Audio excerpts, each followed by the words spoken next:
Islam. Akan dijelaskan oleh Teh Nina Indah.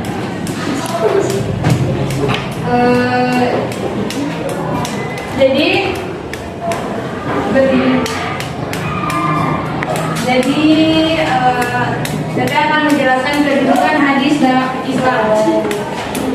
Tugas dan peran Nabi Muhammad. Jadi tugas dan perannya Nabi Muhammad itu yang pertama menjelaskan Al-Quran. Sebagaimana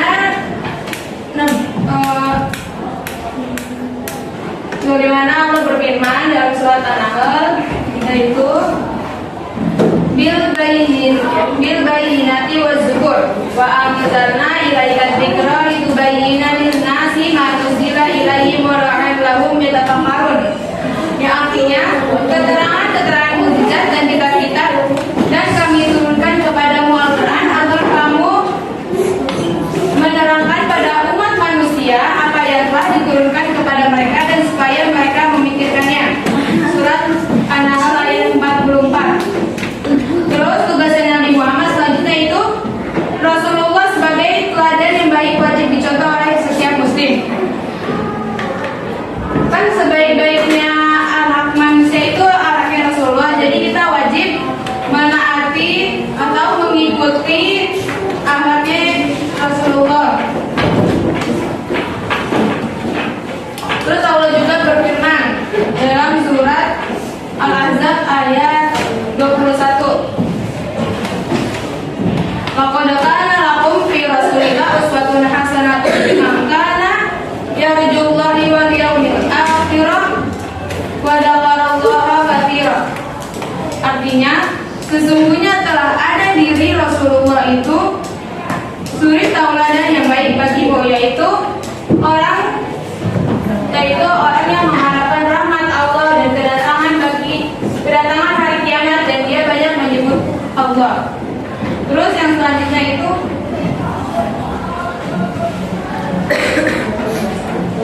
tugas dan peran Nabi Muhammad SAW. Tugas Nabi Muhammad SAW, Rasulullah itu wajib ditaati. Kenapa kita wajib menaati Rasulullah? Karena Rasulullah itu sudah mengajarkan kita banyak. Karena Rasulullah itu banyak mengajarkan kita tentang hukum-hukum, terus membawa kita kepada jalan yang benar. Allah juga malah menyuruh kita agar kita selalu menaati Rasulullah. Terus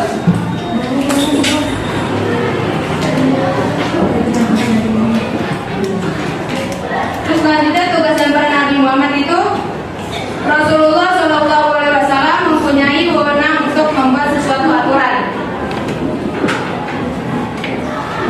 Allah berfirman dalam surat Al-A'raf ayat 157, dan menghalalkan bagi mereka segala baik dan mengharamkan bagi mereka segala yang buruk. Jadi Rasulullah itu memiliki wewenang untuk membuat suatu hukum, dan Rasulullah itu juga gak sembarangan membuat hukum.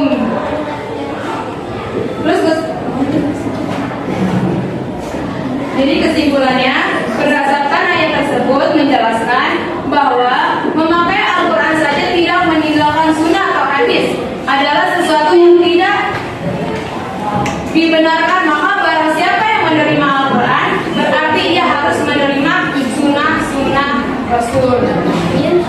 Para ulama juga sepakat bahwa sunnah atau hadis sebagai salah satu hujjah hukum Islam setelah Al-Quran. Ada yang tahu nggak hujjah? Jadi salah satu ketetapan. Hujjah itu sama aja kayak ketetapan. Dan orang yang menginginkan kehujahan hadis Nabi adalah kafir, keluar dari Islam. Terus selanjutnya, apa itu ingkar sunnah? Jadi ingkar sunnah itu paham yang timbul dalam masyarakat Islam yang menolak hadis atau sunnah sebagai sumber ajaran Islam.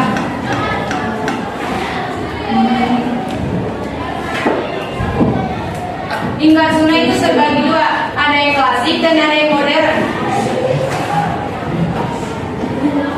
Sejarahnya ingkar sunnah itu menurut Imam Al-Hasan Al-Basri, ulama tabi'in, kita bakal latar belakang munculnya paham ingkar sunnah itu terjadi pada masa sahabat, yaitu ketika seorang sahabat Nabi Muhammad bernama Imran bin Husain sedang mengajarkan Al-Quran. Tiba-tiba ada seorang berkata, "Ajari kami Al-Quran saja."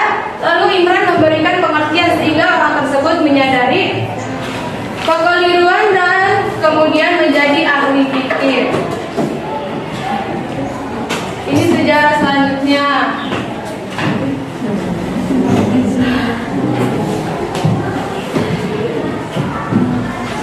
Terus tokoh ingkar sunnah modern itu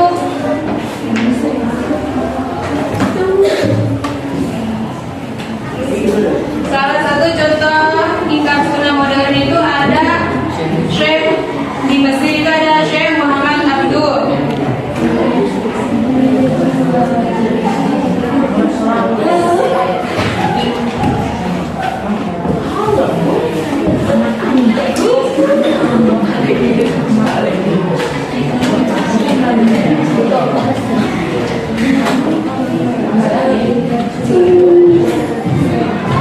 Terus contoh ingkar sunnah modern di Mesir itu ada Ahmad Amin. Bawahnya lagi. Ini profilnya ya. Ini profilnya Ahmad Amin. Terus selanjutnya ada Ismail Adam. Terus bawahnya lagi juga ada Abu Raya. Selanjutnya lagi ada Gas. Terus sejarah ingkar sunnah modern di India. India adalah negara jajahan Inggris untuk melepaskan diri dari penjajahan umat Islam. India menyerukan jihad.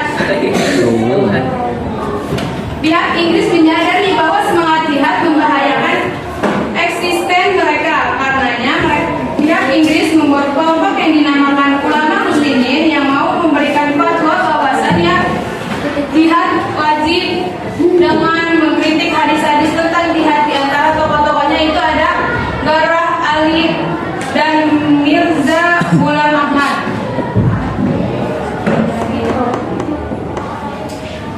Nih, ini profilnya dari Ghulam Ahmad Parvez.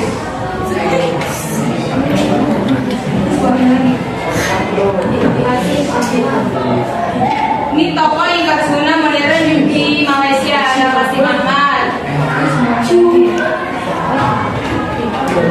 Terus ingkar sunnah modern di Indonesia, sejarahnya itu tokoh-tokoh nih, tokoh-tokoh ingkar sunnah di Indonesia ada siapa aja baca? Yang pertama, terus selanjutnya.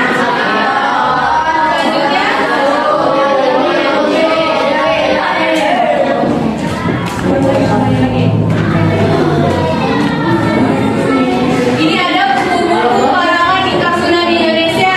Ada siapa? Ada apa aja? Yang pertama apa?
ingkar sunnah. Yang pertama itu tidak percaya hadis Rasulullah. Yang kedua, dasar hukum Islam hanya Al-Quran saja. Yang ketiga, sholat mereka bermacam-macam, dan seterusnya. Terus argumentasi ingkar sunnah dan bantahan ulama terhadapnya.